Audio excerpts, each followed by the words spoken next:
Keçək bərnaməmizə kitabın müəllifi demək yəni bilən rəhbərdən Aybəkir Məlikzadə, şəhərimizin tanınmış tarixçisi. Buyurun, məclisdə də var.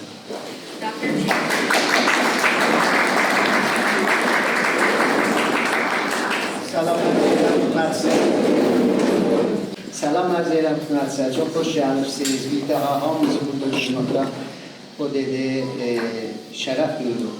Arz edirəm, mən Urmiyə adı gələndə bir dənə dördü heyəti yaxşı bir sözü var. Zəngin yoxsullar cümləsi və ya kəlməsi həmişə xatirimdən keçər. Urmiyə çox qəni bir şəhərdir. Həm tarix baxımından, həm fərhəng baxımından, ədəbiyyat baxımından. Amma bilmirəm niyə bu üzə gəlmir.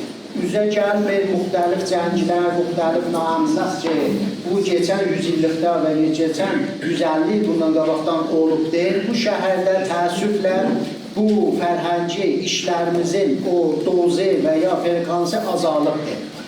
Bu gördüğünüz bu kitab ki, indi təqdim edəcək xidmətinizə. Bu kitab ibarətdir.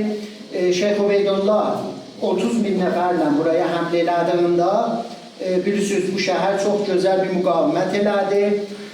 Bu qoşun ta ki Əcəbşehir, Binəbacan getdi və orada Kullən Azərbaycanın qoşunu tərəfindən darmadağın oldu, şikəst yedi. Və nəhayətən Nasrəddin Şah o zaman fərman verdi ki, bu şəhərdə bir dənə yaxşı bir nəqqaşbaşı və ailətən nəqqaş var idilər və bunlara fərman verdi ki, Urmiyə şəhərin ətrafında olan o nizami qalaların əksini çəksin. Əlbəttə bilirsiniz, bu əkizlər bir şey deyil ki, dürbündən indiki kimi elə çəkək. Ustadlarımız həttəmən tozih verəcəklər ki, neçə aylar çəkibdir ki, bir yerdə oturalar və o qalaları tənzim edələr və çəkələr. Əlbəttə olar ki, yaşları 45-50 hududundadır, bəlkə inqilabın əvvəlində yolların qırağında təmini caddələr görmüşlər. Bu təmini caddələr, salamünaleyküm. Bu təmini caddələr elə haman təmini caddələrdir ki, Nasrəddin Şah zamanı o zaman Urmiyənin ətrafında olan nizami qalaları görübdir və müstəqil fərman verib bu ağaya ki, Əbulhəsən nəqqaşbaşı, Urməvi bu nəqqaşları çəksin.